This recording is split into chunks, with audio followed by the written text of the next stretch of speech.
So you guys, here is my outfit that I am wearing for today. In the beginning of this vlog, you saw me and Walter. We walked for the day, and here is what I am wearing for the day. I got this outfit off of Amazon. I had this outfit in a few colors. It is not new. I bought these probably about a year ago. I bought these about a year ago, really 2 years ago. No, a year ago. Let's go with a year ago. Yeah, I bought these. Basically, I bought these when I was living in. Yeah, I did buy these when we were living in the other house. I bought these while we were living in the other house. This is actually my first time wearing this outfit because when I first bought them, I wore a pink pair, which was really, really pretty. I just felt a sense of insecurity because I am hippie. As you can see, I am very hippie, and then this part of my body, I am not proud of. I was going to get a tummy tuck and get rid of it, but I don't qualify. Well, I qualified prior to COVID of getting a tummy tuck, but now that I am suffering from respiratory distress, or I have, what is it called? I have lung damage.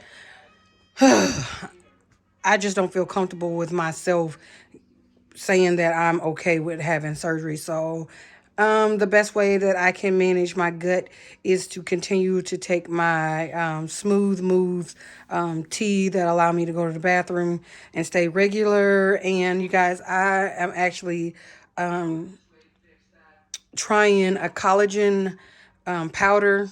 I don't like fast, quick fixes or whatever. So I'm back to working out, even though I'm not working out to the capacity that I would like to be. I am not the strongest person. And I just realized when I was doing my skincare, you guys, I can't feel the left side of my face when I was putting drops on my face. I couldn't feel the drops on my left side of my face. And then so I was like, wait a minute. Oh, wait a minute. But anyway, no, I could not feel the drops on when I put them on my face. So I'm going to talk to my doctor about that. Even though I know I have left side weakness, which is not new to me. But anyway, here's the outfit.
Hey you guys, we are now at RV City about to look at a RV. So, because we're thinking about purchasing an RV for future camping. Say hi, Caleb. Poke your head out. Can't see. All right, we're about to get out. Walk the high. Say hi.